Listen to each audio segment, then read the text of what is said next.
right, so here's something that flew completely under the radar. Japan's three megabanks. We're talking Mizuho, SMBC, institutions managing trillions of dollars. They just officially partnered with Ripple to build on the XRP ledger. And honestly, the details are even more interesting than the headline. Let me show you what's actually happening here.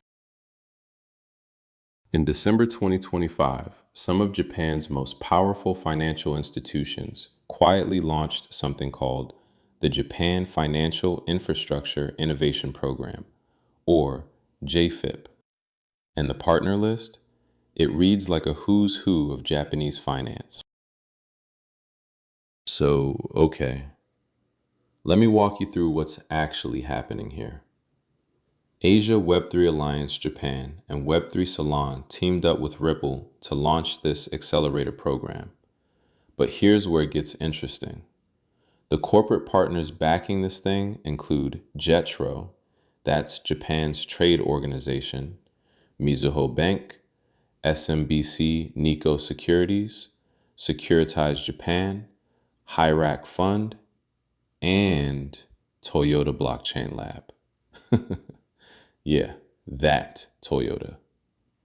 Now, the program itself, it's offering $10,000 grants to startups building on the XRP ledger, and they're specifically targeting three areas: stablecoins, tokenized assets, and credit infrastructure. The demo day is set for February 24th at JETRO headquarters in Tokyo. But here's the thing that most people are missing. This isn't just about the grants. When you see Mizuho and SMBC putting their names on an XRP ledger initiative, that's a signal. These banks don't attach their reputation to experiments. They attach it to infrastructure they plan to use. Major Japanese institutions are not just investing in XRP ledger. They're actively building the infrastructure to integrate it into regulated financial services. Now, switching gears, let's talk about Mizuho specifically. This is one of Japan's three megabanks, and their journey with Ripple actually goes back nearly a decade. All right, so here's some context most people don't know. Mizuho Bank actually piloted Ripple's technology back in 2016. That was almost 10 years ago. But here's what changed. They're now back in the fold for a completely different phase of adoption. Mizuho plays a central role in corporate banking, cross-border payments, and trade finance across Asia.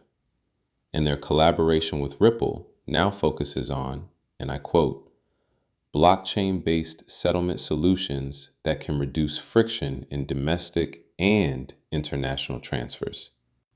Now, let me put some numbers on this. The partnership is designed for cross-border payments that settle in 3 to 5 seconds, compared to traditional systems that can take days. And we're talking about cost reductions of up to 40%. But wait, there's more. Japanese banks are reportedly exploring XRP for domestic bank-to-bank settlements too.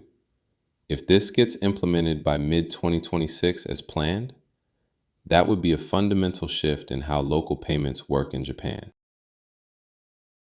Mizuho's decade-long relationship with Ripple has evolved from experimentation to full infrastructure integration, with domestic settlement pilots planned for 2026. All right, now let's shift to SMBC Nikko Securities. This is the securities arm of Sumitomo Mitsui Financial Group, and they're approaching XRP Ledger from a completely different angle.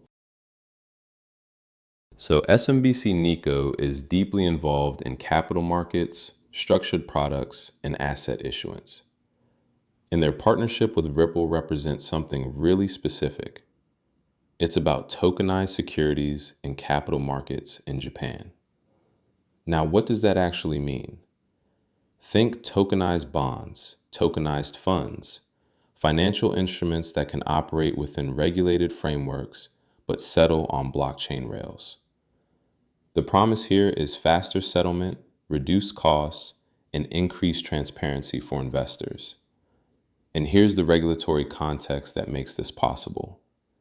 Japan just implemented their 2026 tax reform blueprint, which cut crypto taxes from up to 55% down to a flat 20%. That's a massive shift. Japan is also opening the door to crypto-linked investment trusts and expanding their ETF ambitions.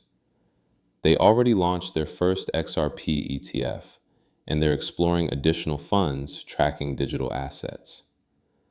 So when SMBC Nikko builds tokenization infrastructure on XRP Ledger, they're doing it in an environment that's actively encouraging this kind of innovation. SMBC Nikko's focus on tokenized securities positions XRP Ledger as infrastructure for regulated capital markets, not just payments. Now, this next one is huge. SBI Ripple Asia just partnered with Doppler Finance, and this could fundamentally change how institutions think about XRP. Okay, so in December 2025, SBI Ripple Asia signed an MOU with Doppler Finance to explore XRP-based yield products and real-world asset tokenization on the XRP ledger. And this is significant because it marks the first collaboration between SBI Ripple Asia and an XRPL native protocol. Now, the goal here? They want to transform XRP from a payments-focused asset into a yield-bearing financial instrument for institutions. That's a big deal. SBI Digital Markets, which is MAS regulated, has been appointed as the institutional custodian. So we're talking segregated custody, institutional grade security, all the things that banks and funds need before they can actually hold these assets.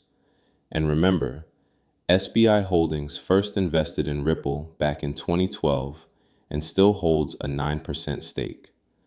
SBI's CEO actually predicted that every bank in Japan will use Ripple's XRP by 2025. As of now, roughly 80% of Japanese banks are projected to integrate XRP into their systems. They're also launching RLUSD in Japan by Q1 2026. SBI Ripple Asia's Yield Infrastructure Partnership signals XRP's evolution from payment rail to institutional-grade financial asset. Finally, let's talk about Securitize Japan. If you don't know Securitize, they're the same company that tokenized BlackRock's Biddle Fund, and now they're building on XRP Ledger. So, Securitize Japan plays a critical role in this whole ecosystem. They specialize in digital securities issuance, investor onboarding, and lifecycle management. And their collaboration with Ripple suggests a push toward integrating XRP Ledger into compliant tokenization workflows. Now, here's something that connects the dots. Back in September 2025, Securitize announced a deal that allowed holders of tokenized funds from BlackRock and VanEck to swap their shares for Ripple's RLUSD stablecoin on XRP Ledger. Think about what that means. You can now move between tokenized treasury funds and stablecoins on blockchain rails. The numbers tell the story too. XRP Ledger's RWA tokenization grew from about $25 million in January 2025 to $568 million by year end. That's 2,200% growth. And with Arcax committing to bring $1 billion on-chain by mid-2026, this trajectory could accelerate significantly. As Ripple expands these programs through 2026, this collaboration could genuinely redefine tokenized finance in one of the world's most sophisticated economies. Securitize's integration creates a complete tokenization pipeline, from traditional assets to blockchain settlement, with XRP Ledger as the infrastructure layer. So look, here's what I want you to take away from this. When Toyota, Mizuho, SMBC, and SBI all commit to building on the same blockchain infrastructure, that's not speculation. That's institutional adoption happening in real time.